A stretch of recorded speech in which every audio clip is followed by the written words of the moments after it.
very, very fortunate that you have a curriculum that's wide enough to introduce you to jazz.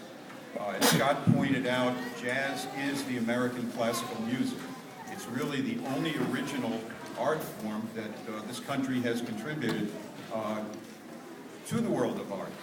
And it's evolved over the years from the basic marching in Dixieland in New Orleans to what it is today, a lot of modern and free jazz.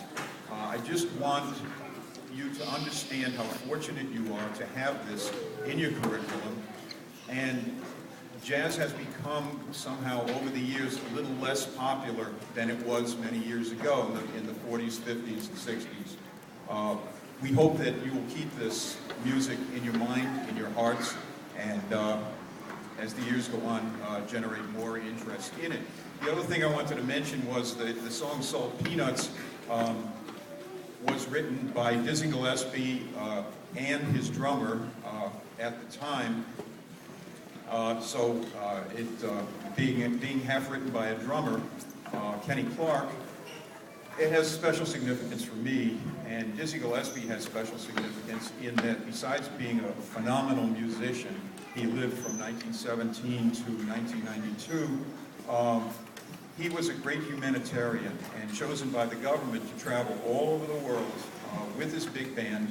The government sponsored it and generate goodwill for the United States and also the music, of course.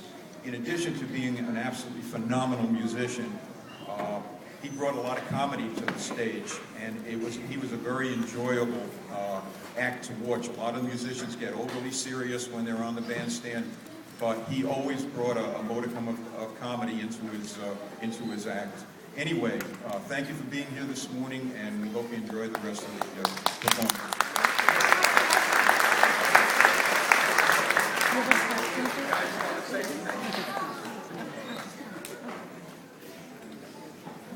I say something quickly. Sorry for the accent. So yes, jazz. I was raised partially in France, and the French love jazz, but sadly, we were not able to, we had no musical education at school. There was no music or whatsoever at school. So I discovered music very, very late, and then discovered jazz even later. It was an accident. And so eventually I became, quote-unquote, a jazz musician. And last summer, I had the chance to go to Africa. I went to Africa for a month. I went to Benin, Mali, Ivory Coast, and Senegal. And the kids never heard the word jazz. Well, they heard jazz, but they didn't know what it was. And so we came and we played for them and we invited them to perform with us. And they were like, oh yeah, jazz. We know jazz. We do jazz every day. We improvise, we dance, we sing. They don't separate jazz and life. For them, life is jazz and jazz is life. In terms of the dancing, the singing, the playing is everywhere. So Africans know jazz. They're actually the originators without even knowing that they are. So jazz, Africa, it's always been one. So I was very fortunate to actually go there and see that I kind of lost my train of thought, but I lost my train of thought.